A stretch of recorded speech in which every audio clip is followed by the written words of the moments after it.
Estimados amigos, una vez más llegamos hasta sus hogares en ocasión de presentarles su programa El Pueblo Cuestiona. Buenos días a todos los dominicanos de aquí y del exterior. Hoy tenemos un programa especial, el primero que hacemos tan especial en estos casi 41 años que va a cumplir El Pueblo Cuestiona. Digo especial porque hoy tenemos aquí lo que cualquier programa de televisión quisiera tener. No es más que una representación de nuestras Fuerzas Armadas. Hemos querido invitar dentro de este ciclo de entrevistas históricas que viene haciendo este programa El Pueblo Cuestiona, invitar al Ministerio de las Fuerzas Armadas para que nos envíen a sus representantes aquí. Justamente nos honra con su presencia el general Rafael Leonidas Pérez y Pérez. Él es el director de Historia Militar. Así que estamos en presencia de un hombre que conoce al dedillo lo que es la historia militar de República Dominicana. De igual manera, pues nos honra con su presencia el teniente coronel Sócrates Suazo, en representación del Ejército Nacional. De igual manera, tenemos al capitán de navío, Edmundo Félix Pimentel, como natural de la Marina de Guerra, y al capitán Carlos Ortega Vergés, de la Fuerza Aérea Dominicana. Es decir, que es una representación, es una digna representación que tenemos aquí de nuestras Fuerzas Armadas. Queremos nosotros dar las gracias al ministro de las Fuerzas Armadas por haber atemperado a esta invitación que le hizo El Pueblo Cuestiona para que nos enviaran a sus representantes a una comisión de altos oficiales para que habláramos sobre historia. La historia de las Fuerzas Armadas de República Dominicana, que debemos conocer todos, y lamentablemente no todos la conocemos. Escuchamos hablar de Fuerzas Armadas, pero bueno, ¿qué son las Fuerzas Armadas de República Dominicana? Quisiéramos que el general Rafael Leonidas Pérez y Pérez, quien es el director general de Historia Militar, nos diga primero, ¿cuándo se crean las Fuerzas Armadas Dominicanas? Muy buenos días, don Hercilio. Muchas gracias por invitarnos a este muy escuchado y muy visto programa, El Pueblo Cuestiona. En primer lugar, antes de irnos directamente a la respuesta, permítanos aclarar de que cultura es la respuesta de los pueblos según la definición de algunos tratadistas. Y para hablar de Fuerzas Armadas hay que hablar de cultura de defensa. Recordamos nosotros que cuando el hombre se hizo sedentario, que se hizo agricultor, que ya tenía sus predios, no permitía que otro le invadiera esos predios, defendía esos predios.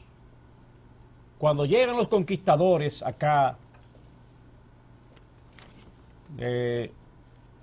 Cristóbal Colón, descubridor de América, encuentra geopolíticamente dividida la isla, que él llamó la Española, luego denominada Isla de Santo Domingo. La encontró dividida en 5 grandes cacicazgos. Aunque la sociedad aborigen no tenía un concepto de propiedad privada, no obstante, desde el punto de vista de su delimitación geográfica, geopolítica, tenía, valga la expresión, límites y no permitía que otro cacique principal o cualquier otro subalterno de otro cacicazgo le invadiera el cacicazgo que él, otro cacique, regía. Por tanto, ahí estamos hablando nosotros ya de un concepto más o menos de defensa. Y partiendo de este criterio y partiendo del criterio de la historia total, donde hasta lo climatológico, donde hasta lo económico, lo social, lo religioso influyen para hacer un contexto histórico general o acabado. Nosotros vamos haciendo defensa, esa cultura de defensa, hasta incluyendo, claro, innegablemente, la sublevación del cacique Enriquillo, 1519-1520, hasta 1533, las cimarronadas a partir del 1522, las cincuentenas después del 1630, donde ya las etnias aborigen africana como europea se han mezclado y han formado al criollo, a ese híbrido que es el criollo, que va a venir con el tiempo a constituirse ya con su identidad definida y con otros caracteres que no son propios en el dominicano.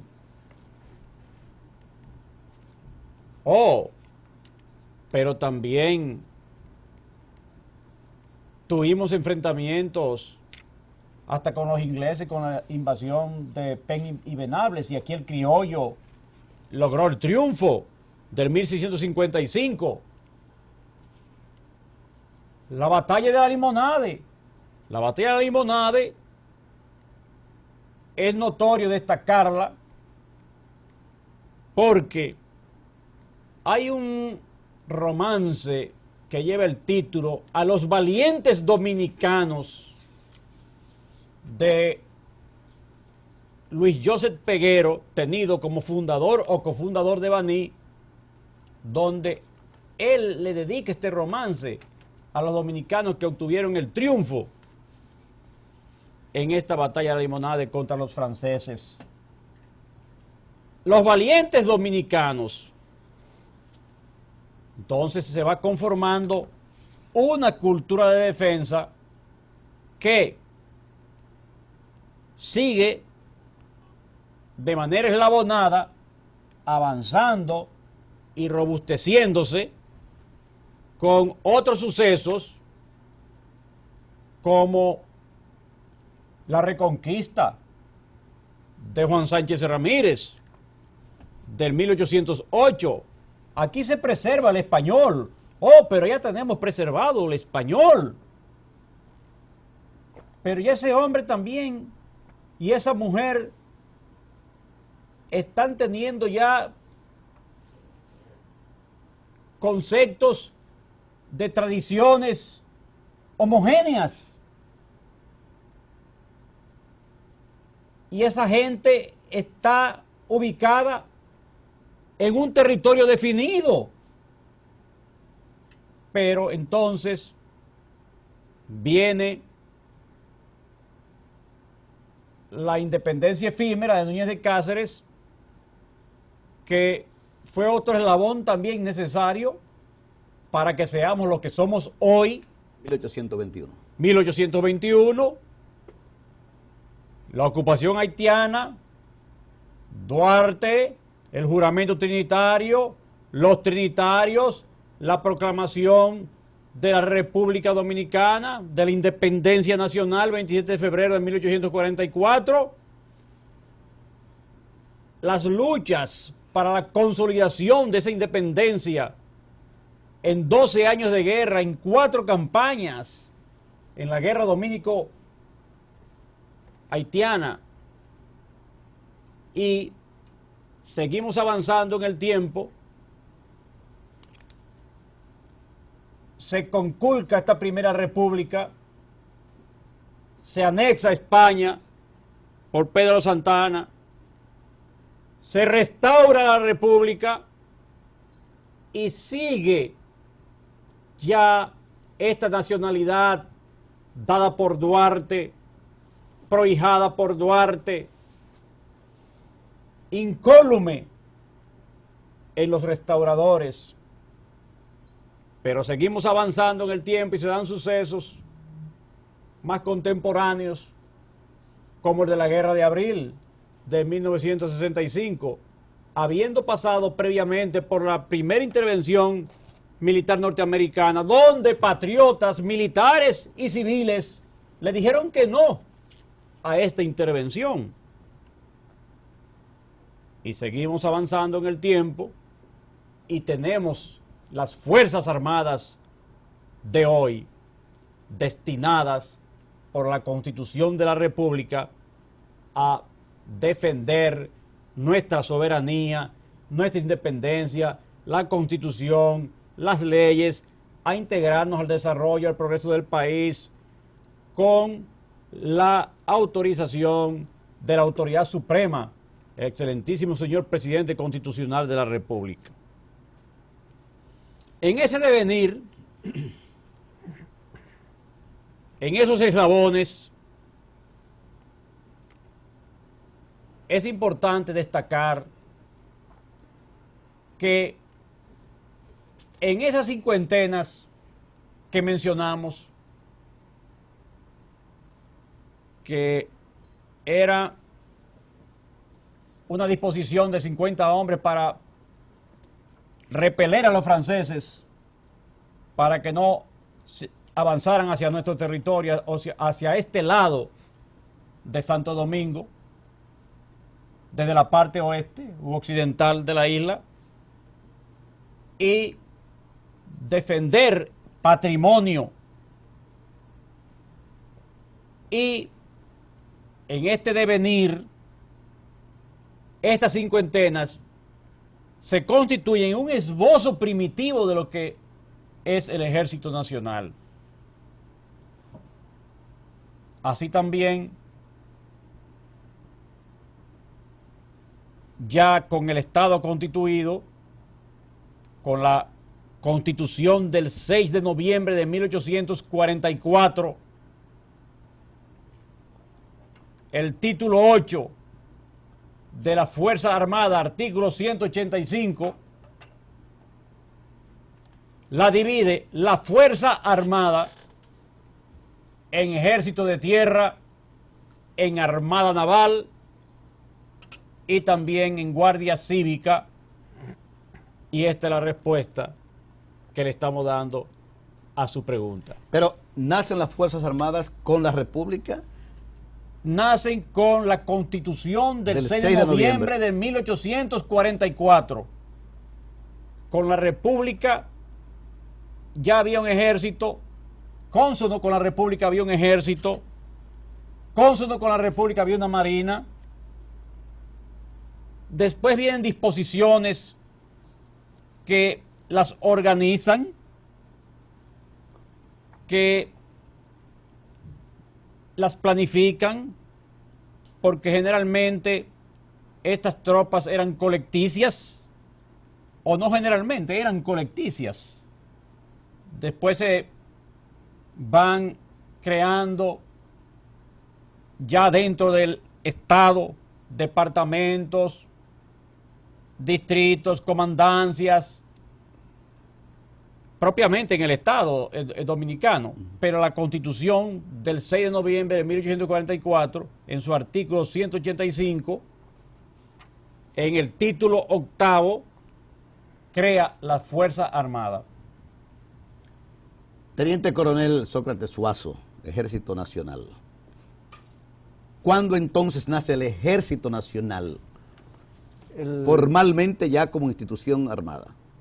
En el marco, muy buenos días, en el marco de lo que es la Constitución del 6 de noviembre, como lo señala el general Pérez y Pérez, hay una serie de decretos, y el 29 de noviembre se establece el nacimiento, vamos a decir, la institucionalización legal del Ejército Nacional.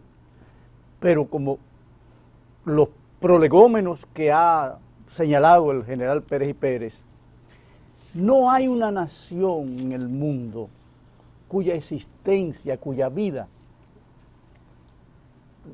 tenga una génesis tan vinculada a las armas del ejército en este caso. del ejército de tierra. De modo que el ejército hunde sus huellas. Encontramos las huellas del ejército en la estructura social del pueblo dominicano desde antes de las cincuentenas. Desde los monteros que sedentarizados constituyen la base social, que son los ateros. En esa evolución de defensa del territorio, de los intereses particulares y generales, va a echar a andar ese cuerpo en milicias que va a escribir estelares páginas en la historia del pueblo dominicano, en la historia de la nación dominicana y en su evolución concretizada en lo que es el Estado dominicano. De modo que el ejército escribe páginas estelares antes del 29 de noviembre, el 19 de marzo, el 30 de marzo, y una serie de acciones en la primera campaña para consolidar la independencia nacional que al estampido del trabucazo de Mella se anuncia, que en la Puerta del Conde se consolida con el enestamiento de la bandera tricolor, con el Patricio Sánchez, con el pensamiento de Duarte, que es el general de los ejércitos de la República, según se consagra en el juramento trinitario. Son los ideales de Duarte que naturalmente es la savia que lleva al ejército a los campos de batalla, porque le da una razón a defender. Yo quisiera, antes de pasar al representante de la Fuerza Aérea Dominicana y de la Marina de Guerra, me surge la pregunta, y quisiera buscar del general Rafael Leonidas Pérez y Pérez, quien es director histórico de las Fuerzas Armadas. En esas 8 batallas que tuvimos que celebrar los dominicanos desde el 19 de marzo de 1844 hasta diciembre de 1856, si mal no estoy informado, ¿participaron directamente las Fuerzas Armadas nuestras ya contra el haitiano en esos momentos? Claro que sí, claro que sí. Lo que existía de las Fuerzas Armadas, Ejército de Tierra y también la Marina, Flotilla Naval o Flota Naval Dominicana participaron. Inclusive en Bel-Air, el concurso de la Marina en Bel-Air fue importantísimo para lograr el triunfo en dicha batalla. Y se cerró, sí, como usted bien señala, en el 56. Diciembre, ¿verdad? Fue con Sabana Larga en el 56. Enero 24. Fue enero. El 24 de enero del 56 se cerró la guerra dominico-haitiana en el 56. Claro que sí, que participaron las Fuerzas Armadas con los cuerpos que tenían en ese momento. Eso era Fuerzas Armadas. Sí, quisimos traer esta pregunta porque es bueno consignar para los amigos telespectadores, y este es un programa histórico, el interés nuestro es que esto llegue a todos los dominicanos, pero desde la escuela misma, lo que son nuestras Fuerzas Armadas, que no fue fácil la tarea del pueblo dominicano, de sus soldados, en fin, desde el 19 de marzo de 1844 hasta enero de 1856. Fueron 8 batallas. Sí, sí, pero bueno, hay todo un quehacer, porque es que ya el 10 de marzo, la Junta Central Gubernativa llama a todos los dominicanos a las armas frente a los... Ya el 10 de marzo. El 10 de marzo. Es que hay una proclama, se llama Proclama de la Junta Central Gubernativa. O sea, día después de la independencia. Claro. Del grito de independencia. Claro, porque es que el proceso, ahí la capitulación de la fuerza de ocupación del gobierno haitiano es una obra maestra, un golpe de mano que dan los dominicanos, que sorprenden a las autoridades haitianas. Y tenemos que tener, porque hay que situar a la gente para contribuir a un pensamiento lógico de cómo se desarrollaron los acontecimientos, de la composición de las fuerzas. Es que los regimientos 29, 30, 31 y 32, que son unidades creadas por los haitianos, ya en el 1844 están compuestas por dominicanos fundamentalmente. ¿Así? Correcto. Y hay un hecho que es el terremoto de 1842, que de algún modo desarticula la organización de la autoridad haitiana, que se traslada a reconstruir Haití, porque es una catástrofe que para la época, ¿verdad? Mueren muchos haitianos, hay destrucción, entonces las autoridades, parte de las autoridades haitianas se trasladan a Haití a reconstruir su país. Y ese es un punto importantísimo a nuestro favor para nosotros marchar hacia los planes conspirativos. Es decir, ya en 1843, los distintos grupos, pro franceses, pro españoles y los independentistas puros, encabezados el partido duartista, los trinitarios, ya tienen las condiciones maduras para proclamar la independencia. Por eso se da el manifiesto de los pueblos del Este en enero.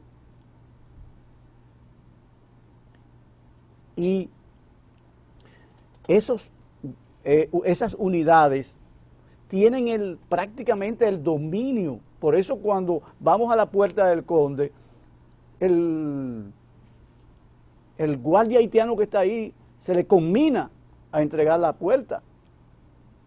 Y las fuerzas haitianas están aisladas en Borgela, en el Palacio Borgela, y en lo que es la fuerza, que es la fortaleza Osama. Ahí estaba el grueso. Ahí estaba el grueso. Pero los dominicanos han organizado todo el movimiento trinitario y todo el movimiento conspirativo a nivel nacional. General, ¿cierto que solamente se escuchó el trabucazo de Mella esa noche, que no hubo un disparo? Así mismo es, el estrépito del trabuco naranjero de Matías Ramón Mella se oyó en toda la ciudad esa noche. Bueno, pasamos a la Marina de Guerra, porque realmente la Marina de Guerra ha escrito su nombre con letras de oro en República Dominicana, defendiendo nuestras costas, defendiendo la soberanía nacional. Y está con nosotros el capitán de navío, Edmundo Félix Pimentel. Ah, no, perdón. ¿Es así? Sí, cómo no. Confundí aquí. Quisiéramos que nos dijera cuándo se funda o se forma la Marina de Guerra. Muy bien, muy buenos días y muchas gracias por su invitación. Primeramente quiero reafirmar ya lo dicho por el general Pérez y Pérez, de que las Fuerzas Armadas legalmente se forman a partir de noviembre de 1844. En el caso específico de la Marina de Guerra, se inicia la formación desde la misma noche del 27 de febrero. Desde la misma noche, o sea, estamos hablando de 165 años, rumbo a 166. 166. 166. Claro. Sí, ya desde 166, sí. Ya en la misma noche del 27 de febrero, pues un grupo de patriotas delegaron la autoridad en el almirante Juan Alejandro Acosta, en aquel entonces un trinitario muy activo, para que él ocupara el puerto de Santo Domingo con todas las embarcaciones que allí se encontraban. Ese es el inicio de la Marina de Guerra. A partir de ahí ya se toman las embarcaciones y se inicia el proceso de organización para poder controlar las vías marítimas de la naciente república y de los puertos nacionales. Lógicamente que esas embarcaciones eran haitianas. Sí, algunas eran haitianas, otras embarcaciones eran propietarios italianos, ciudadanos O sea, italianos, privados, correcto. privados. Sí, de ciudadanos incluso extranjeros, de una tercera. Y de esos tercer inicios país. de nuestra prestigiosa Marina de Guerra, ¿qué acontecimientos ustedes tienen? ¿Ustedes recuerdan algunos combates, en fin? Bueno, la Marina de Guerra participó activamente a lo largo de las 4 campañas militares de la independencia. ¿De las 4 campañas? De las 4 campañas que libró nuestras Fuerzas Armadas durante la independencia. Nosotros ya en el mes de abril de 1844 obtuvimos la victoria en el combate naval de Tortuguero. Ok. En abril de 1844. ¿Qué Sí. otra fecha que participara la Marina de Guerra? Bueno, eso fue en la primera campaña. Ya a partir de ahí, la Marina haitiana no pudo realmente abastecer las fuerzas invasoras por vía marítima. Luego de Tortuguero, la Marina haitiana se vio muy limitada en sus operaciones y nuestra Marina continuó apoyando. Ya el general Pérez y Pérez mencionó que en la batalla de Bel Air, días antes, el fundador de la Marina Dominicana, el almirante Juan Bautista Cambiaso, con una flotilla, realizó un ataque nocturno en Fort Liberté, Maribarú, y eso hizo que un contingente militar haitiano que estaba dispuesto para reforzar la fortaleza de Bel Air se desviara hacia Maribarú y el área de Fort Liberté, previendo un ataque, un desembarco de tropas dominicanas. Que nos imaginamos nosotros que por gobernarnos ellos durante 22 años, número uno, y por tener las relaciones que tenían con Francia, que no las teníamos nosotros, tenían que estar muy mejor armados que nosotros. Claro que sí. Que recién nacíamos como, Sí, ¿no? como Claro que sí. Estado. Preponderantemente, como tenían las nación. armas del ejército de Leclerc napoleónica. ¿verdad que sí? Claro. Napoleónica. Es decir, que Napoleónica. prácticamente, aunque no era así, pero prácticamente se veía como una potencia en No, esos momentos. Era ahí. una sí. potencia. Era una potencia, Realmente claro. apoyó al libertador Bolívar, prestó, le dio dinero, le dio armas. O sea, la independencia sudamericana está construida con armas haitianas en parte y con dinero, con recursos Exacto, haitianos. con recursos haitianos. Porque es que Haití es heredera de la más rica colonia francesa en el exterior. O sea, hay que saber lo que era esa colonia francesa en Santo Domingo y el comercio triangular, donde importaron miles y miles y miles de esclavos esclavos africanos, sometidos a un régimen bestial, violento, sanguinario, de explotación inhumana sobre ese suelo haitiano. Devastaron a través de las plantaciones, del plantacionismo.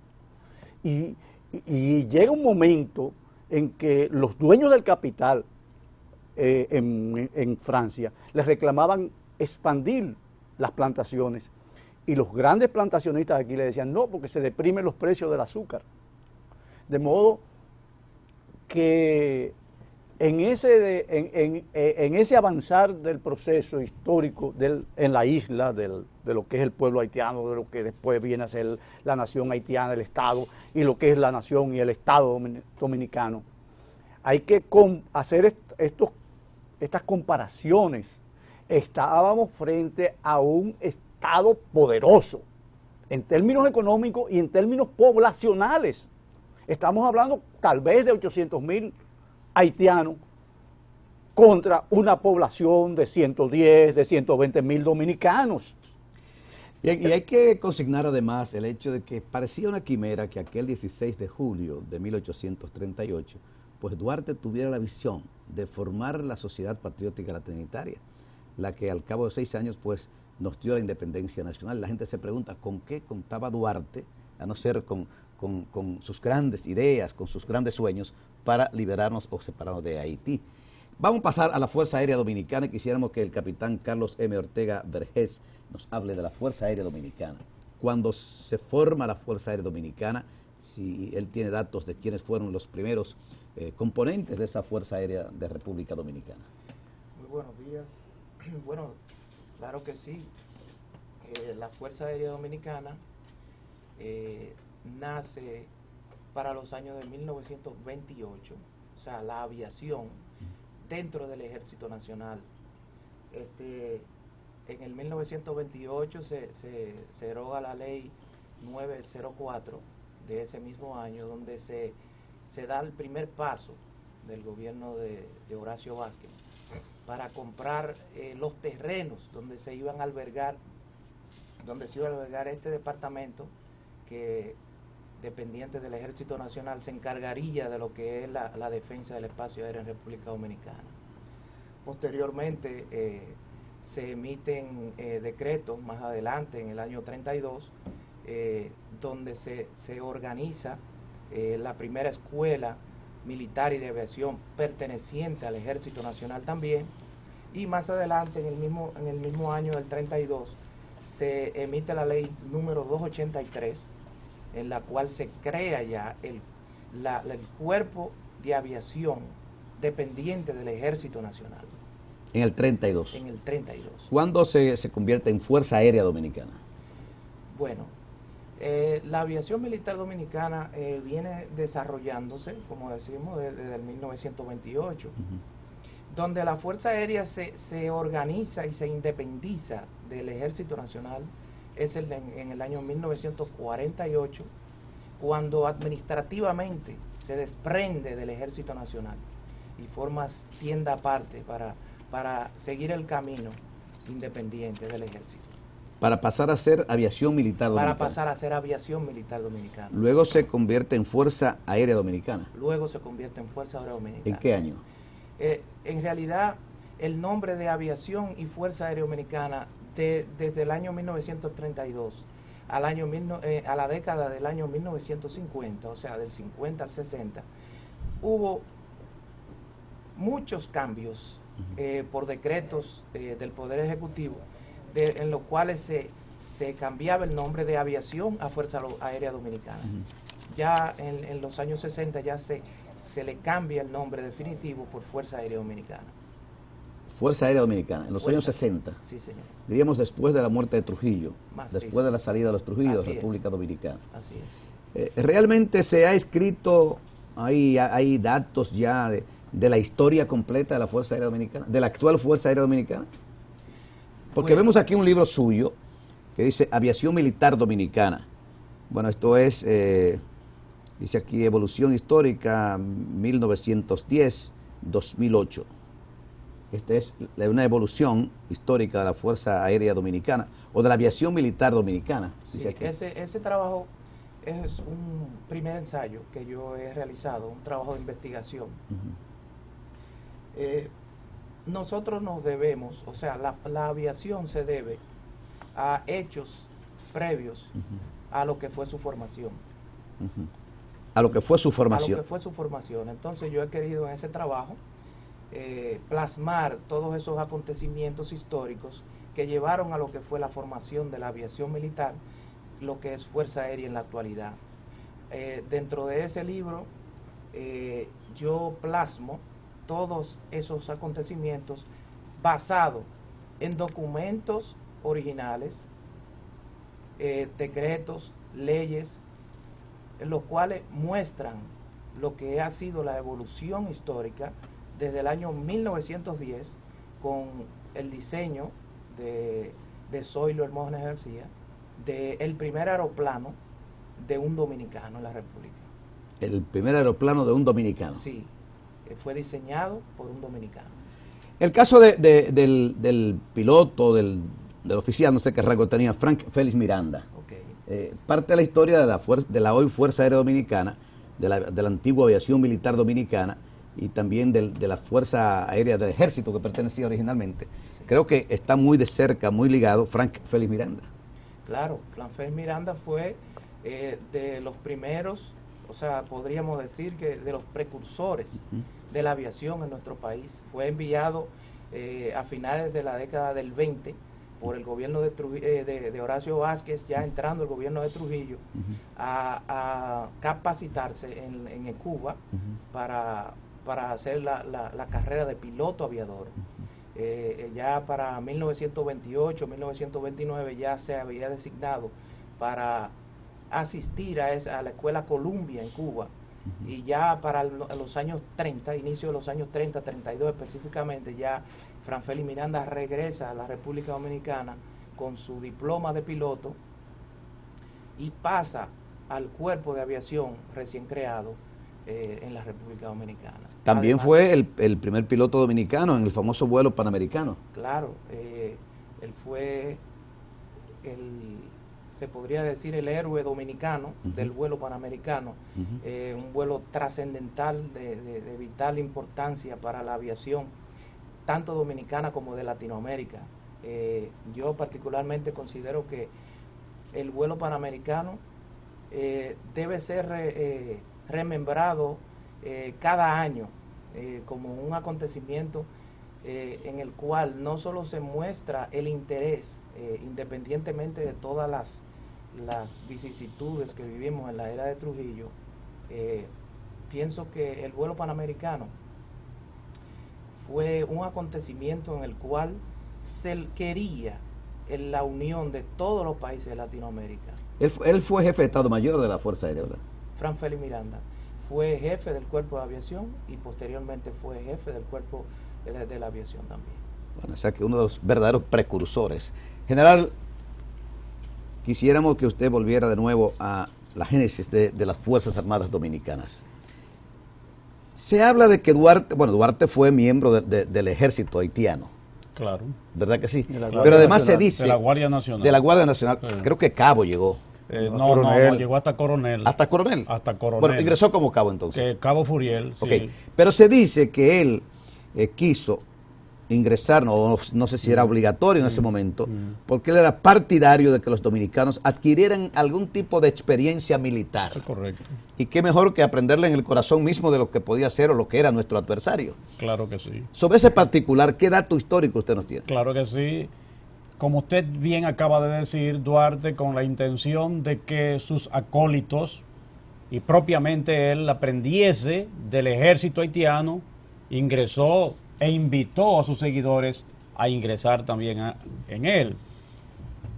He sabido que él ingresó como cabo Furiel, un cabo que llevaba cierto aspecto de contabilidad dentro del ejército haitiano, en la Guardia Nacional Haitiana propiamente expresándonos, y él mismo se compró su uniforme, porque había que comprarse el uniforme. Se describe que muchos de estos soldados o de estos guardias en la Guardia Nacional Haitiana andaban hasta descalzos o sin camisa. Descalzos, descalzos, sin camisa. Había que agenciarse propiamente de su uniforme. Y Duarte se agenció su uniforme. Ingresó como él también Alfao, Felipe Alfao, ingresó como él también Matías Ramón Mella, entre otros patriotas.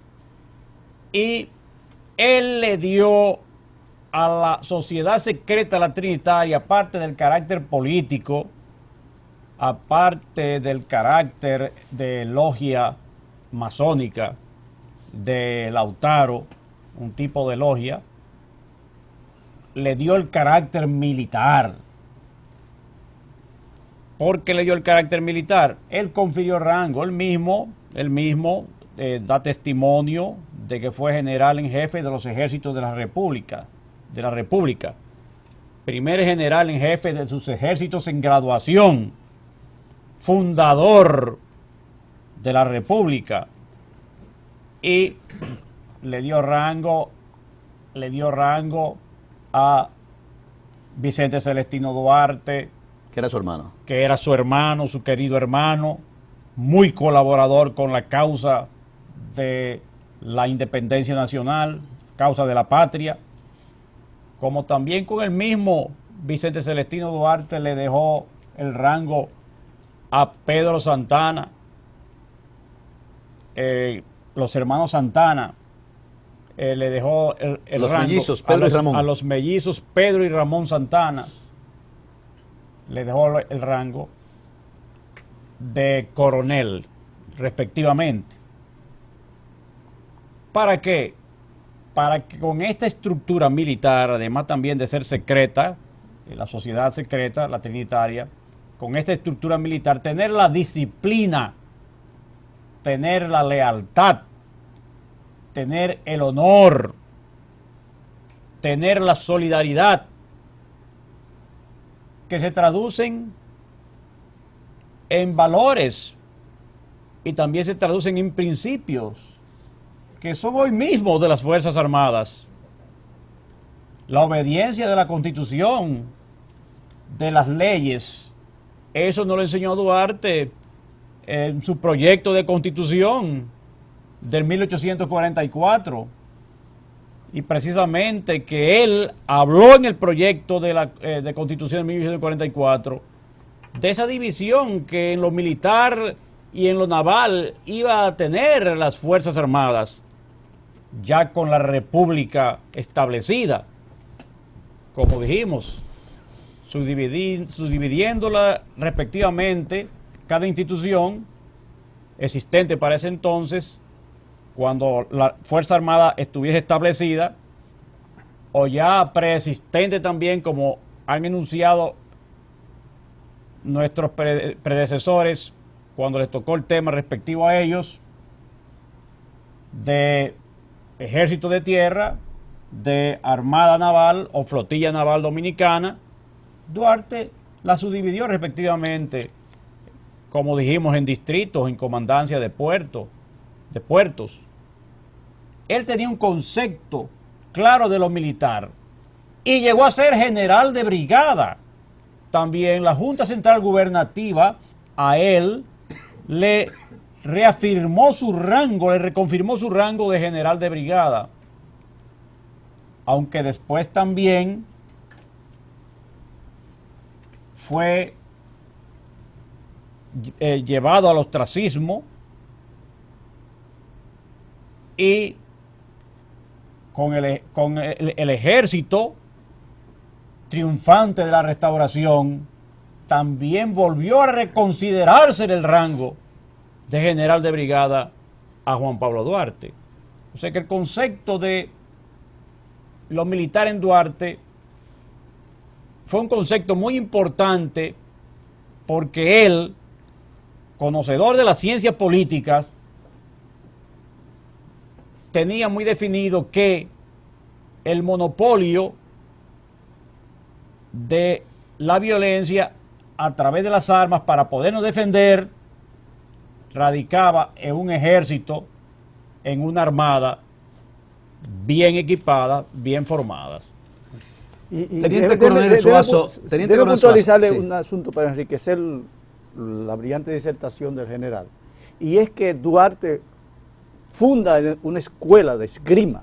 Así. En el patio de las Atarazanas, en el patio del comercio del almacén de su padre. Correcto. Claro. Y es que dentro de los objetos que trae Duarte de su viaje para Europa, trae 2 manuales de instrucción militar. Así. Correcto. Y ahí en el patio de la Atarazana, Duarte enseña esgrima a sus primeros discípulos. No me diga. Correcto, ¿no? Duarte es un estratega en lo político y en lo militar. Sobre todo, me imagino entonces que se especializó en su viaje a Europa. Claro que Claro, sí, abrevó.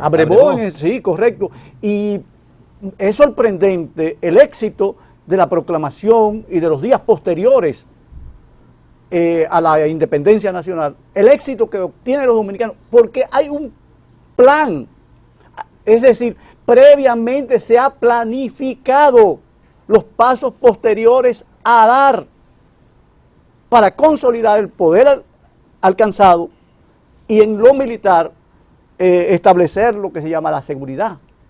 Es decir, que nosotros el 10 de marzo, cuando la Junta Central Gubernativa llama a las armas a los dominicanos de 15 a 40 años de edad, tiene información de inteligencia que sabe que el gobierno haitiano está haciendo un llamado general para invadirnos. Es decir, por eso nos preparamos y las unidades militares, fundamentalmente con Duvergé en el sur profundo, en ese centinela de la frontera, se va preparando y se organiza. Y cuando Pedro Santana llega el 18 a Azua, el día previo a la batalla del 19 de marzo, lo que va es a pasarle revista a las tropas formadas por el coronel Duvergé en ese momento. Hay un dato, hay un periodo histórico que nosotros quisiéramos que el general Pérez y Pérez nos aclarara. Bueno, tengo una pregunta para Suazo, y es ¿cómo se explica que Máximo Gómez, que fue anexionista, ¿verdad que sí?, tuvo con los españoles, después fuera la espada libertadora de Cuba? O sea, pero eso va a ser cuando el general Pérez y Pérez me diga esto. Ese periodo, desde el 16 de julio de 1838, cuando se funda la Trinitaria, hasta el 27 de febrero de 1844, 6 años, nos imaginamos que fueron 6 años, bueno, Duarte tuvo que salir del país en esos 6 años, pero fueron 6 años de persecución, de angustia, porque ya, pues, los dominadores en ese momento, los haitianos, sabían de la creación de la Sociedad Patriótica de la Trinitaria, que no era para otra cosa, no era para separarnos, para independizarnos de Haití. ¿Qué hay de eso, esos 6 años? ¿Qué usted tiene? Oh, pero fueron años preparatorios, totalmente preparatorios. Hasta el 43, cuando Duarte tiene que salir del país por la persecución de Charles Gerard, se prepararon los trinitarios. El país entero fue incorporado al movimiento. Se fue incorporando. Se fue incorporando, claro. El grupo de la independencia pura, vamos a decirlo así, sí, porque claro, teníamos unos pro haitianos, los afrancesados, pro españoles, pro ingleses, pero el de la independencia pura y simple, que fue el grupo de Duarte y sus seguidores de los trinitarios, coparon el país. Duarte mandó emisarios al este, como dijimos, su hermano Vicente Celestino Duarte, mandó emisarios al norte, mandó emisarios al sur, el mismo Duarte recorrió gran parte del territorio, ya haciéndose de oficio, de profesión, pasar como agrimensor, diciendo que era, haciendo mediciones de agrimensura, que estaba trabajando para que no le apresaran los enemigos. Fueron adoctrinando al pueblo para que la revolución se consolidara, para que el bloque histórico se formara, donde esa ideología desde la punta de la pirámide bajara hasta la base de la pirámide, para que el bloque histórico se consolidara y fuera cierta. En ese manifiesto del 16 de enero del 1844, tanto los conservadores, donde estaba Bobadilla, donde estaba Manuel Joaquín del Monte, donde estaba Francisco Javier Abreu, como los liberales, donde estaban los trinitarios entre los liberales, se pusieron de acuerdo para la separación y lograr consecuentemente la independencia nacional inmediatamente.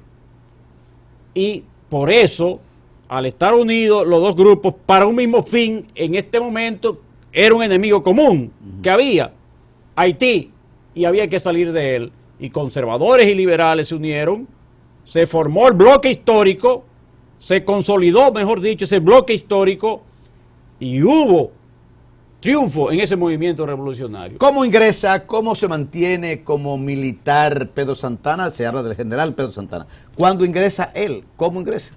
Pedro Santana, su título fue dado, su rango, mejor dicho, de coronel fue dado por Duarte, conferido por Duarte, pero él,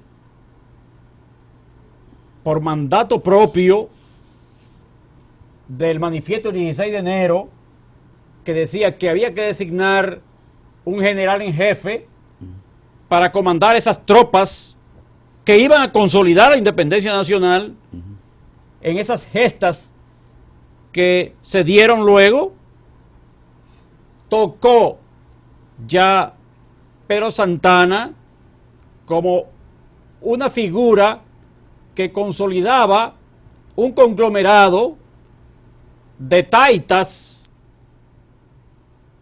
ya con riquezas habidas a través de su esposa, sobre todo, de Micaela Rivera, todavía sin poder político ni poder militar, pero con la facilidad de él, de manera colecticia, formar un ejército de manera colecticia, o sea, unas tropas colecticias, es visto también por ese poder enquistado en los conservadores como la figura que debía llevar la espada a nombre de ellos. Pedro Santana, que no tuvo nunca fe en la independencia, nunca tuvo fe en el juramento trinitario, no obstante su espada sirvió para darnos la independencia nacional, porque contribuyó precisamente a combatir al enemigo de los independentistas puros en las acciones de guerra o en las gestas en que se vio envuelta su espada. Él fue hecho general en jefe, jefe supremo de ese ejército expedicionario del sur. Y los intereses se vieron rápidamente surgir cuando a Duarte lo envían al sur también, investido también con el rango de general. ¿Fue a San Cristóbal solamente? No, No, llegó al sur profundo, ahí en Sabana Buey, él hizo un encuentro con... Es cuando a su regreso él devuelve un dinero que sobró. Claro que sí, la correcto. rendición De de los 100 cuentas. pesos que le habían dado. De los Mil de pesos. los 1.000 pesos que le habían fuerte. dado. De los Él dio 1.000 pesos. pormenorizadamente los gastos y entregó lo que sobró. Claro que sí. Centavo por centavo, dinerito por dinerito, lo entregó Increíble. a la Junta Central Gubernativa y se lo refrendó la sección de Hacienda de la Junta Central Gubernativa. El primer contador de la República, honesto, a carta cabal. Y allá en Sabana Buey tuvieron un encuentro de Duarte, Santana con Duarte, tuvieron un encuentro Duarte y Santana, un encuentro donde no le aceptaba Santana las estrategias militares de Duarte, de ir a atacar por la retaguardia al enemigo, y sin embargo combinaba, insistía con la Junta Central Gubernativa para que Duarte fuese devuelto a la capital, y de ahí de aquí de la capital lo despacharon al Cibao. Y con su Estado Mayor que fue Duarte y sus tropas, las tropas se las dejaron allá. En el sur. Se las dejaron en el sur, las tropas que Duarte llevó allá. O sea que ahí fue un choque de conservadores y liberales manifiesto en este momento en los campos del sur de la República. ¿Vio Pedro Santana siempre un adversario en Duarte? Claro que sí, su enemigo. ¿Su enemigo? Su enemigo. Su enemigo. Lo explayó hasta su madre anciana y a toda su familia en sentido general, aparte de él mismo y de otros trinitarios. Lo explayó y fue un enemigo furibundo del patricio Juan Pablo Duarte, del ilustre fundador de la República, del primer gran dominicano de todos nosotros. Y sobre todo un hombre y de que todas las estando mujeres en el dominicanas. ostracismo, pues le envía a sus familiares, madre, hermanos, en fin, la carta de que vendan todos sus bienes y lo pongan al servicio de la causa de la independencia. Esa es la carta del sacrificio. La carta del sacrificio. La carta del sacrificio. Que Rosa Duarte lo detalla tan pormenorizadamente en sus notas. Claro que sí. Pero ese aspecto de tener a Duarte como un ser, vamos a decir, Místico. místico, deidificado, debemos nosotros tener en cuenta que debemos hacerlo más real desde el punto de vista de humanidad, de la humanidad. Un hombre que tuvo sus alegrías, también se vio en ciertas ocasiones con preocupaciones, con cavilaciones ante la situación que pasaba el país. Y regresó en el 64 a dar la mano otra vez. Cuando se entera Que- por coincidencia de que la República había sido que anexada. había sido anexada a la República Dominicana, y viene con su hermano Vicente Celestino Duarte, y viene con otros seguidores Es también. cuando se encuentra con la gravedad de Mella Con la gravedad de Mella, En su Guayubín. amigo. en Guayubín. Con su amigo Mella. Y acompaña a Mella prácticamente casi a la tumba. Porque ya Mella estaba muy grave en este momento. Hay un dato que yo quisiera que el teniente coronel Suazo pues nos hable, porque realmente la gente se pregunta, ¿por qué si durante 22 años combatimos a los haitianos, o 22 años nos gobernaron ellos, y nos independizamos de ellos, nos separamos de ellos? ¿Dónde está la gran interrogante? ¿Por qué ya para 1861 se convierten en nuestros aliados ellos, en cierta medida, y nos acompañan a la lucha por la restauración? Protegen a Sánchez inclusive. ¿Qué pasó ahí? Ellos temían, los haitianos, de que los españoles gobernaran toda la isla, o era que realmente ellos propugnaban porque nosotros restauráramos la independencia que habíamos obtenido de ellos. Sí, no, ellos tenían una visión geopolítica. Geopolítica. Sí, una visión geopolítica, vamos a decir, en su visión de defensa insular. Ujú. Ellos entendían que era muy peligroso para la existencia de la Que República de España Haití dominara. que cualquier potencia extranjera Bueno, ocupara. también los franceses. Sí, también los franceses.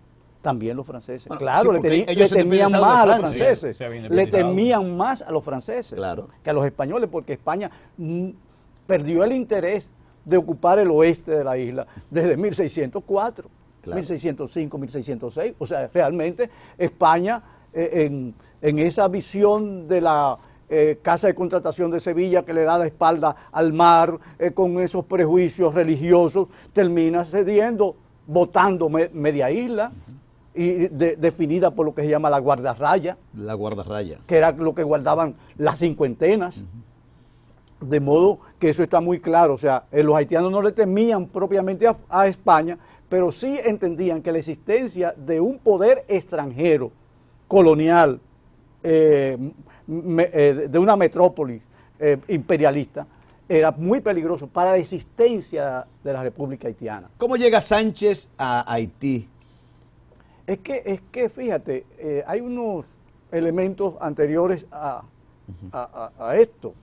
Es decir, también nosotros los dominicanos nos suscribimos a esa visión geopolítica del peligro imperial. Es Duarte que nos da esa visión. Es Duarte que rompe, porque la grandeza de Duarte radica vamos a deslindar que Duarte es un líder, el primer líder en el concepto moderno que conoce el país. Es el primer dominicano de la modernidad, es el que rompe con la ideología colonialista. Es un gran conflicto con Santana y con los conservadores. Además, hombre que Por la viajó, fe, se preparó, o sea, estudió. por la hombre. fe, él entendía claro. lo que era la independencia Y lo que era libertad. y sobre lo que todo. eran las claro. libertades Que nacionales. fue lo que más insistió cuando regresó. Correcto, fuente de todos los derechos del pueblo, Claro. las libertades, como dice Emiliano Tejera, es el decano de la democracia, Duarte. Entonces, en ese choque conceptual, ideológico, es insalvable la distancia entre Duarte y Santana, es insalvable la distancia entre Duarte y los conservadores.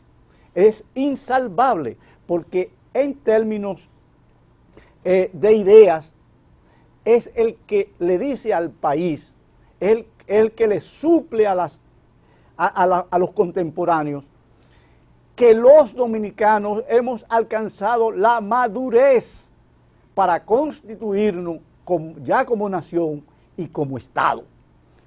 Los demás no tienen esa visión, por eso avanzamos, creamos el primer y el segundo regimiento desmantelamos los regimientos 31, 32 y 33 de los haitianos, 29, 30, 31 y 32 de los haitianos.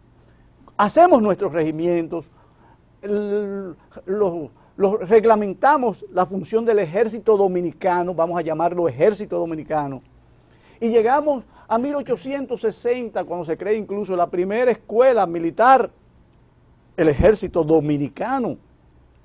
O sea, un año antes de la anexión. Correcto, pero tenemos un precedente en 1857 que es de origen económico. La crisis tabaquera, la quiebra de los productores tabacaleros del Cibao, que es el motor de la revolución cibaeña, el motor de la constituyente de Moca, porque el gobierno de Buenaventura Báez ha quebrado al país,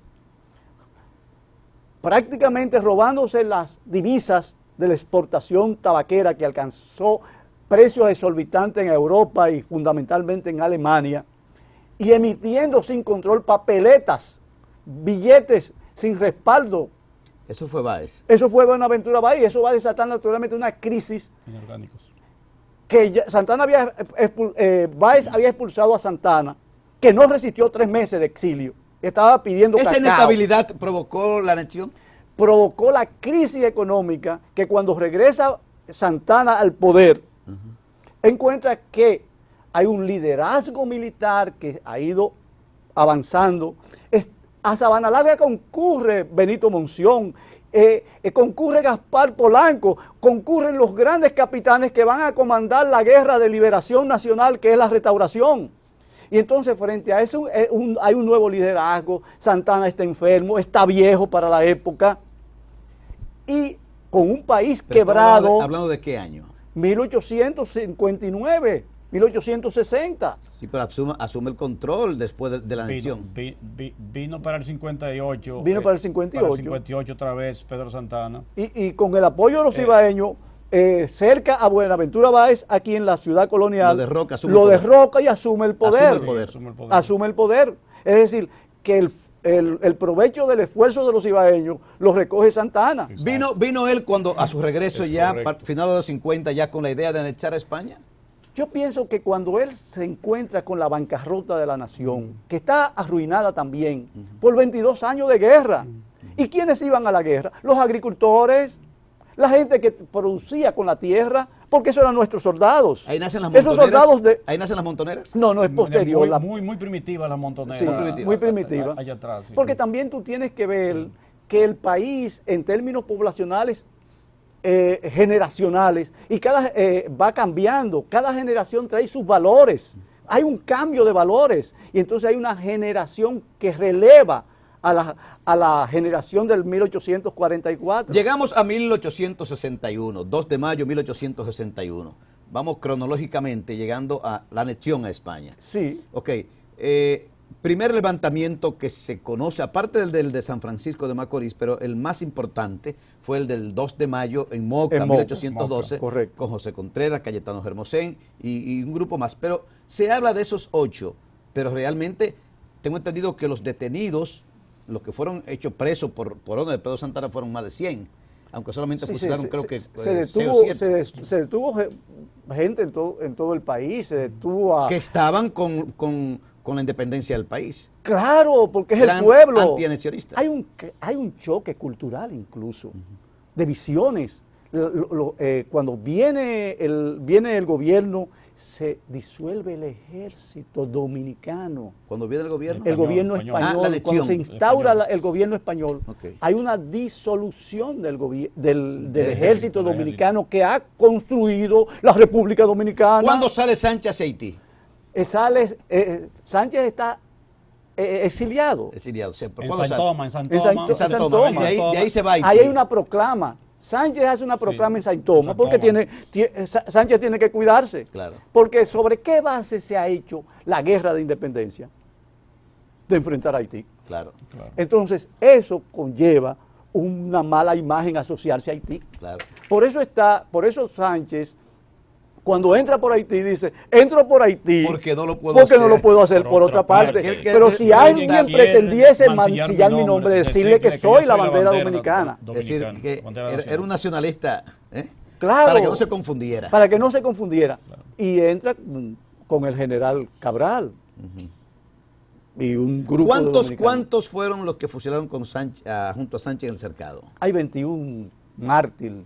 21 del cercado. No lo fusilan en el cercado, lo agarran en Juan Herrera, lo apresan en Juan Herrera y lo juzgan sumariamente. En Juan Santiago. En Juan Santiago. Por Juan Santiago. Por ahí, por el cercado, por eso dicen el mártir del cercado. Mártir del cercado. Pero es un mártir de San Juan. Ok, de San Juan. Correcto, es un mártir de San Juan porque en San Juan lo juzgan y ahí en el Parque Sánchez lo fusilan. A él y a sus compañeros. Sí, hay otros que lo fusilan en el cementerio de una manera terrible. Fue en el cementerio y debajo de la Guásima, una Guásima que hay una simiente descendiente de la Guásima, dice la tradición, donde colocaron a Sánchez debajo de la Guásima en el cementerio y lo fusilaron en este lugar. Históricamente está documentado el hecho de que los masacraron a palos, le dieron palos, machetazos. Machetazos. O sea, fue un salvajismo lo que cometieron con ellos. Así es. Bueno, Aparte de los tiros. ¿Perdón? Aparte de los tiros, los disparos. Aparte de los disparos. Hay algo que nosotros quisiéramos. ¿Usted tiene datos del acontecimiento de Moca? ¿Cuántos militares actuaron o exmilitares actuaron junto con José Contreras?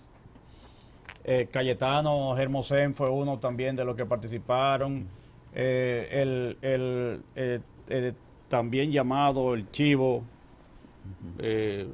Rodríguez fue uno también de los que participó, entre otros adalides, para coadyuvar con que se retornara a la soberanía nacional conculcada por Pedro Santana. Pero también hubo un levantamiento por Cayetano Velázquez, por Neiva, también. Fernando Taveras, que había venido previamente con Sánchez y con José María Cabral, también por Neiva, dijo presente. Hubo una manifestación como reguero de pólvora del pueblo dominicano para decirle no a los españoles y para decirle a Santana que estaba equivocado y a los seguidores de Santana también que estaban equivocados y que la República debía volver otra vez, debía volver como Duarte la había concebido y tenemos República Dominicana. Hay una pregunta que mucha gente se hace. ¿Cuántos de los trinitarios y de los verdaderos independentistas eran militares? La mayoría. La mayoría. La mayoría, la inmensa mayoría. Pertenecían, ingresaron, era obligatorio el servicio militar. Era obligatorio. Obligatorio tampoco. Pero de los trinitarios eran pocos, de los 9. Eran jóvenes todos, muchachos. Eran muy jóvenes. Eran muy jóvenes. Duarte tenía 25 años de edad, pero era militar. Era militar, sí. Pina era el más joven de todos. Pero Pina llegó a ser coronel. Inclusive, coronel, y acompañó a Duarte en el Estado Mayor. Correcto. O sea que tenían que tener un entrenamiento militar necesariamente para poder lograr el fin planificado, el de la independencia nacional. Pues quisiéramos volver a la Fuerza Aérea Dominicana. ¿Qué se dice en la Fuerza Aérea Dominicana de estos acontecimientos históricos que realmente hoy nos sentimos los dominicanos tan orgullosos? Caso de los preparativos de lo que fue la fundación de la Trinitaria, aquel 16 de julio del 38, la independencia nacional, 27 de febrero de 1844, y por qué no ya esas 8 batallas desde el 19 de marzo hasta enero del 56, ¿verdad que sí? Fueron 8 batallas. de enero de 8 batallas. ¿Qué se dice en la Fuerza Aérea de esos acontecimientos? Bueno, para ese tiempo todavía nosotros no existíamos. Es verdad que la Fuerza Aérea no existía para ese tiempo. Es verdad. No, pero históricamente lo que ustedes hayan estudiado, lo que ustedes conozcan de esa época. Bueno, en realidad lo que han expuesto los comandantes, el general Pérez y Pérez y el teniente coronel Suazo, yo pienso que que dan una pincelada excepcional en lo que es la parte de la independencia. Una panorámica general de lo que fueron los acontecimientos que dieron con la independencia nacional. ¿Verdad que sí? Sí, señor. Eso básicamente es La eso. Marina de Guerra, ¿qué dice? Bueno, la Marina de Guerra, como explicábamos anteriormente, participó activamente durante las 4 campañas militares. Cabe destacar que la única acción ofensiva en profundidad la realizó la Marina de Guerra durante la tercera campaña. Durante la tercera campaña, ya en el año 1849, por disposición del presidente Buenaventura Báez, la Marina de Guerra organizó una flotilla y atacó en una ofensiva marítima todas las costas de Haití hasta llegar a la Petite Rivière, cañoneando las costas, asaltando las dotaciones militares que se encontraban en el sur de Haití, y eso desencadenó en la ya famosa batalla naval de los Cayos, donde la flota dominicana se batió contra la flotilla haitiana, con un desenlace no definido por un mal tiempo, pero que sí una victoria estratégica, porque demostramos que podíamos llevar la guerra al corazón de Haití. Y esa fue una importante acción de la Marina de Guerra. Hay escuelas de historia en las Fuerzas Armadas, ¿verdad que sí? Dentro de las academias militares hay cátedras Cátedras. cátedras de historia.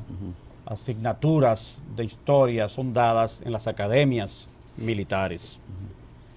Pero con la Dirección General de Historia Militar, Que está bajo su que dirección. está bajo mi dirección,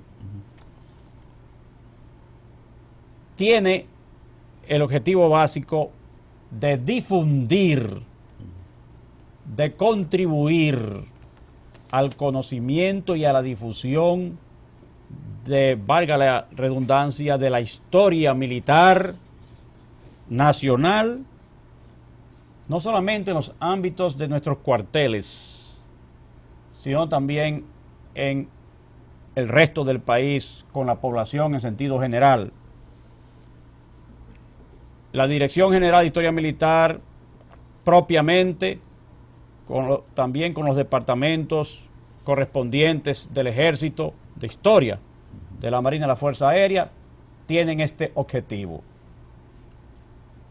Además de la preservación de objetos, de documentos inherentes a esa historia militar. Ahora mismo, el ministro de las Fuerzas Armadas, el teniente general piloto Pedro Rafael Peña Antonio, diplomado de Estado Mayor, conjuntamente con el Ministerio de Cultura, están echando hacia adelante el proyecto del Museo de Armas de Santo Domingo en la Fortaleza Osama, en la Fortaleza Colonial de Santo Domingo, Fortaleza Osama, y ahora mismo se muestra allí una rica exposición sobre defensa y naufragio, que le invitamos cordialmente a usted pasar por la Fortaleza Osama. ¿Está abierto todos los días? Todos los días está abierto y puede ir en horario hábil a tomar, nutrirse, abrevar de lo que allí se expone. Hace unos días visitaba el Ministerio de las Fuerzas Armadas. Todavía tenemos la Secretaría, el Ministerio de las Fuerzas Armadas. Y realmente vi la galería de los ex jefes, de los ex ministros, bueno, ex secretario, hoy ministro de las Fuerzas Armadas. Y vi además la galería de los ex jefes de Estado Mayor de las distintas instituciones. Realmente todo eso lo debe conocer el pueblo dominicano. Claro, claro. Porque yo, bueno, aunque tuve una participación activa durante los 12 años de gobierno del doctor Joaquín Balaguer, no sabía que un periodo fue también ministro o secretario de las Fuerzas Armadas. Sí.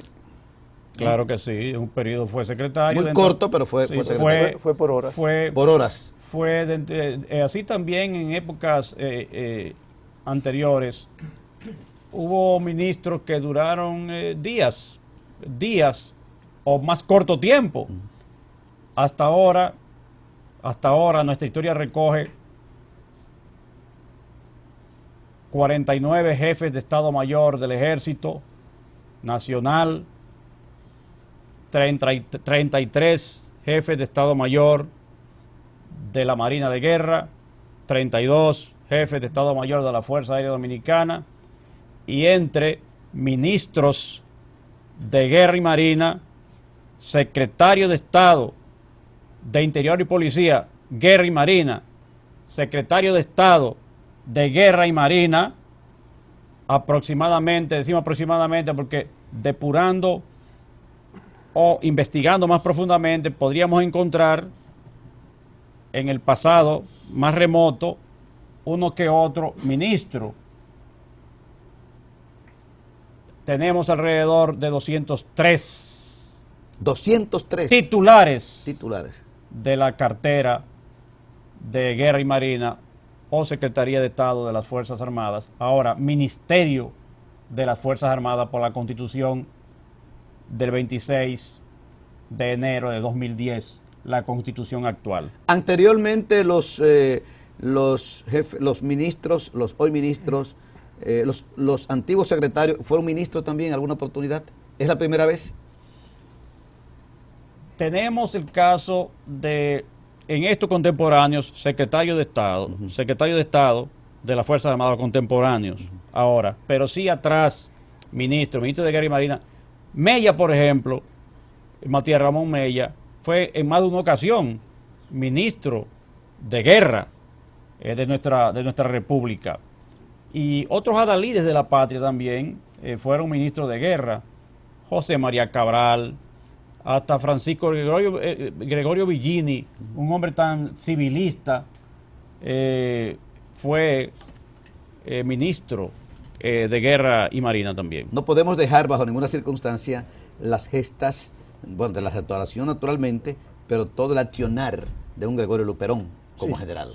Otro ministro, fue ministro de Guerra y Marina también. Ministro. Y presidente, y un hombre presidente de la República. Un hombre importante en la evolución del Ejército Nacional. Pero siempre él quiso quedarse en el norte, en Puerto Plata fundamentalmente, aunque libró batallas en todas partes, pero prefirió quedarse en Puerto Plata, donde murió también. Claro, pero tuvo incidencia nacional, como siempre. No solo quedarse en Puerto Plata, recuerde, don Ercilio, y recuerde, público en general, o recordemos todos, de que él fue uno de los prohijadores, junto con José María Cabral, Timoteo Gando, Encarnación, de la Guerra de los 6 años. Y él tuvo que salir en el vapor telégrafo a incursiones por esta causa de evitar la anexión de nuestro país que aupaba o auspiciaba a Buenaventura Báez a los Estados Unidos de Norteamérica. Y Luperón fue hasta Las Damas, que hoy es Duvergé, a buscar 2.000 soldados que le había ofrecido Haití, que lo iba a colocar en este lugar. Llegó a Barahona, visitó distintos lugares del país, recorrió distintos lugares del país o de nuestra geografía.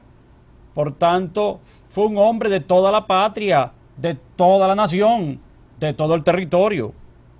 Y también fue antillanista, fuera de nuestras fronteras, junto con Betances, junto con Hostos, políglota. Protector de próceres antillanos como José Martí, como Maceo, en fin, Hostos, Emeterio Betances. De modo que es un hombre, es decir, que para escribir la historia dominicana en el aspecto militar también tendríamos que ir a Puerto Rico, a Cuba. Correcto. Claro. Porque sí es cierto que nosotros aportamos a Cuba, que hicimos a Puerto Rico también vía Hostos, pero también ellos aportaron a nosotros. Sí, Eso sí. es así. Eso es ¿Cuántas así. cosas que el pueblo las ignora? Y justamente por eso, o para eso, quisimos crear este espacio, El Pueblo Cuestiona la Historia, Sí. donde todos estos acontecimientos históricos trascendentales, que son los que todos juntos conformaron lo que hoy nos ha llevado a ser República Dominicana libre, independiente y soberana, las batallas, los quehaceres de esos grandes hombres, es el interés nuestro que se conozcan. Se ha publicado muchas veces, pero pensamos que nunca está de más hablar, recalcar lo que hicieron esos grandes para que hoy los dominicanos podamos decir con tanto orgullo que somos integrantes de una colectividad que se llama República Dominicana, libre, independiente y soberana, gracias a esos. Sí. Y tal vez, como dijo el poeta, porque ellos lucharon es que hoy podemos hablar. Sí. En general. Es correcto. Actualmente, y bueno, hay que ir cronológicamente con nuestras Fuerzas Armadas. Actualmente nuestras Fuerzas Armadas pues han dado un cambio, un giro de 180 grados. Esto hay que decirlo. Ocultarlo, no comentarlo, sería en cierta medida una mezquindad. Y ya lo dijo Martí, la verdad es para decirla, no para encubrirla. Y si nos remontamos a unas Fuerzas Armadas de 25, 30 o 40 años atrás, no son ni remotamente las mismas Fuerzas Armadas de hoy. Este panel de puntonorosos militares no se hubiese podido realizar hace 25, 30 años, tal vez 30 años. Hay un despertar en las Fuerzas Armadas y, ¿por qué no? Hay un cambio de imagen del pueblo hacia las Fuerzas Armadas, más respeto, más distinción, más consciente el pueblo de cuál es el papel que juegan nuestros hombres de uniformes. Yo he dicho muchas veces que cualquier funcionario, sin importar el rango, puede renunciar y el país sigue marchando. Bueno, falta esa figura, pero ¿qué pasaría en República Dominicana o en cualquier parte del mundo si de una manera coordinada renunciaran los mandos militares, policiales y el país quedara acéfalo? ¿Qué pasaría entonces? Por eso hay que proteger, hay que ayudar, hay que, dentro de nuestra posibilidad, lo que estamos haciendo hoy, pues contribuir a la consolidación de esa imagen que debemos tener todos los dominicanos de nuestras Fuerzas Armadas. Y dejar de seguir juzgando, como algunas veces lo hacemos, las Fuerzas Armadas.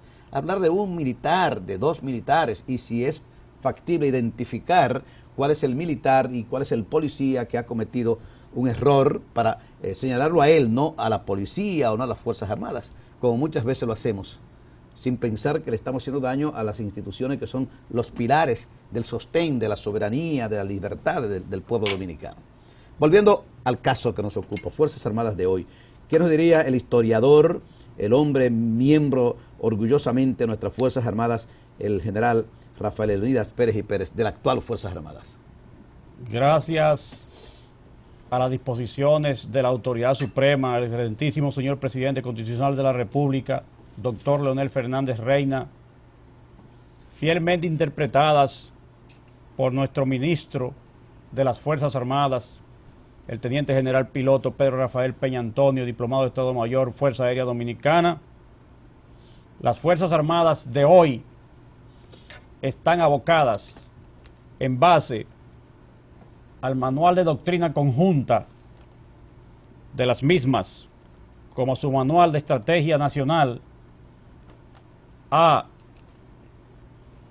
reformarse, a modernizarse, como se está haciendo. La capacitación, la educación, el entrenamiento, como la rehabilitación o el reacondicionamiento de estructuras físicas en el ámbito de las Fuerzas Armadas es una realidad tangible.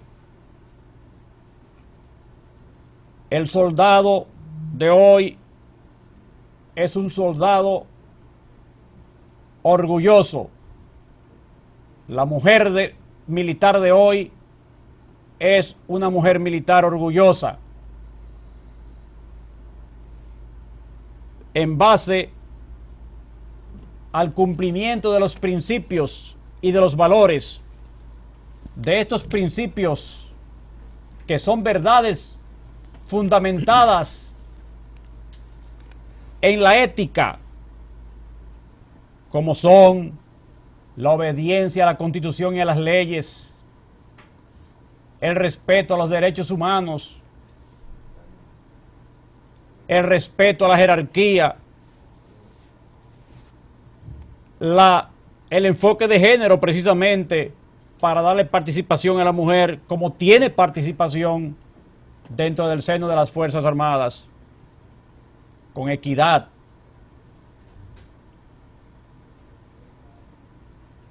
Aparte de estos principios y de otros valores como el honor, como la lealtad, como la disciplina, como la honestidad, para que siempre con esta insistencia permanente que nos inculcan día a día nuestros superiores, cumplamos con el deber que la Constitución y las leyes mandan que cumplamos, y para que cada día nuestra patria sea siempre más grande,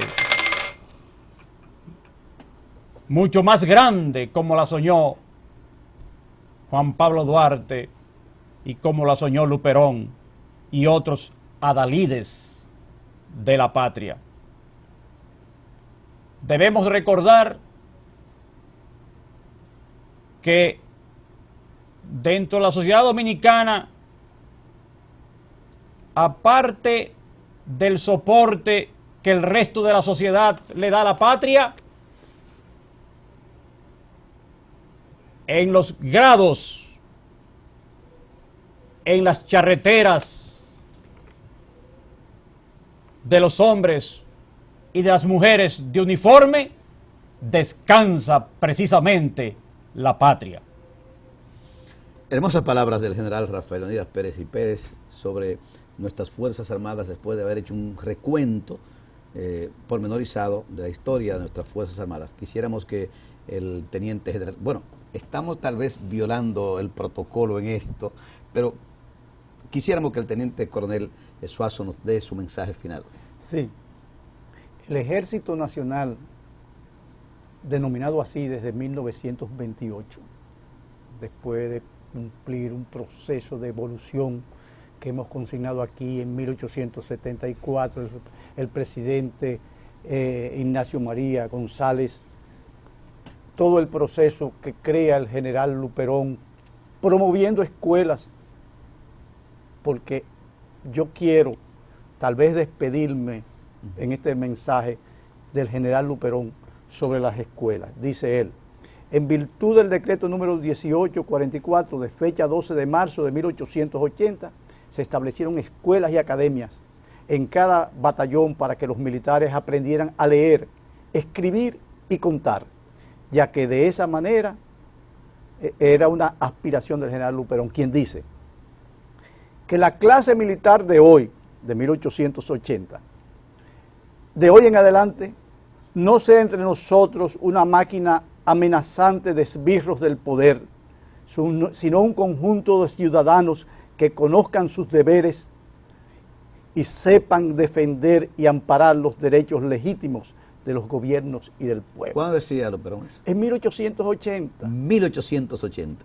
En 1880 dice Luperón esto: el ejército dominicano, el ejército nacional a partir de 1929, modernizado en los años subsiguientes, ha permanecido defendiendo la integridad territorial, contribuyendo al desarrollo del país, porque garantiza la paz social.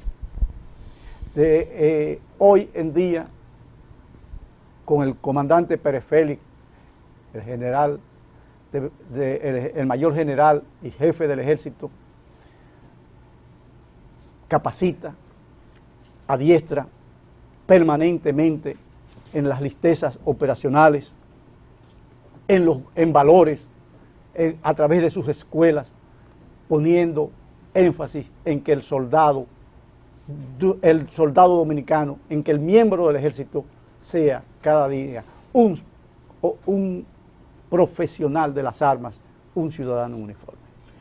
Gracias, Teniente Coronel Sócrates Suazo. Quisiéramos que el capitán de navío, ¿verdad que sí? Sí, señor. Pues nos dé su opinión finalmente, sobre las Fuerzas Armadas Dominicanas, de las que usted orgullosamente es miembro. Bueno, como miembro de la Marina de Guerra y la Marina de Guerra como componente de las Fuerzas Armadas, la Marina de Guerra seguirá, como desde el principio de la República lo ha hecho, sirviendo a los mejores intereses de nuestro país.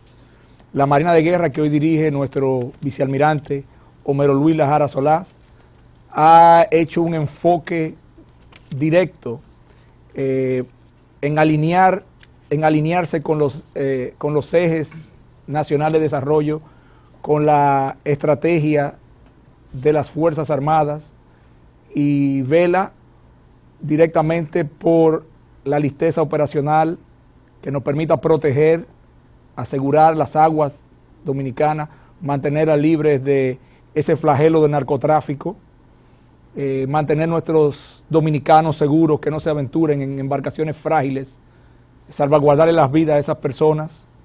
Y también queremos invitar a los dominicanos que quieran ingresar a la Marina de Guerra a que las puertas de la Marina de Guerra permanecen abiertas para todos los dominicanos que quieran servir a su patria defendiendo los mares.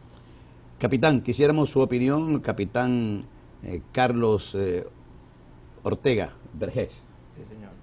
Su opinión al respecto sobre nuestras Fuerzas Armadas en estos momentos. Bueno, mi opinión respecto a las Fuerzas Armadas, considero que estos momentos nuestras Fuerzas Armadas está a un nivel óptimo en lo que es la parte de la capacitación de personal y básicamente el conocimiento de todos sus miembros. O sea, ya tenemos unas Fuerzas Armadas, si se podría decir, intelectual, y en lo que respecta a nuestra institución, que es la Fuerza Aérea Dominicana, consideramos que como institución más joven dentro de las Fuerzas Armadas, hemos ido en consonancia con todo lo que ha acontecido y básicamente con el devenir de los tiempos dentro de la Fuerza Aérea Dominicana. Considero en particular que la Fuerza Aérea Dominicana ha ido en desarrollo, día a día que ha pasado, ha ido en desarrollo y ha mantenido, a pesar de las adversidades, ha mantenido su hegemonía dentro de lo que es el eslabón aéreo dentro de las Fuerzas Armadas. Bien, partiendo de que los militares vienen del pueblo y que más tarde o más temprano volverán al pueblo, es decir, volverán a ponerse el uniforme civil o el traje civil, nosotros somos partidarios de que pueblo y militares viene siendo la misma cosa, que todos debemos trabajar y pensar en algo que es común, la patria, que es de todo. Cuando Duarte fundó la República, cuando Duarte creó aquel movimiento patriótico el 16 de julio de 1838 para liberarnos, para independizarnos de Haití, no pensó en militares, en civiles, no pensó en el pueblo dominicano. Y hoy todos tenemos de una manera u otra a alguien dentro de nuestras Fuerzas Armadas. Hoy todos estamos ligados de una manera u otra a nuestras Fuerzas Armadas. Por eso este espacio, por eso el Pueblo Cuestiona ha hecho hoy su programa más importante en estos casi 41 años. ¿Por qué logramos traer a este espacio y con una simple cartita que enviamos al señor ministro, traer este espacio a nuestras Fuerzas Armadas? Ellos han hablado en nombre de nuestras Fuerzas Armadas y nosotros satisfechos de haber colaborado, de haber contribuido en algo para de una manera institucional crear o tratar de que se mantenga una opinión distinta de lo que algunos sectores quieren presentar de nuestras Fuerzas Armadas. Gracias del alma al ministro de las Fuerzas Armadas por haber temperado a esta invitación que le hicimos y sobre todo al jefe de Estado Mayor de la Fuerza Aérea Dominicana, también al jefe de Estado Mayor de la Marina de Guerra, al jefe de Estado Mayor del Ejército Nacional y naturalmente al ministro por haber enviado al general Rafael Leonidas Pérez y Pérez para este encuentro de militares y pueblo, que viene siendo la postre lo mismo. Ercilio Veloz estuvo con ustedes.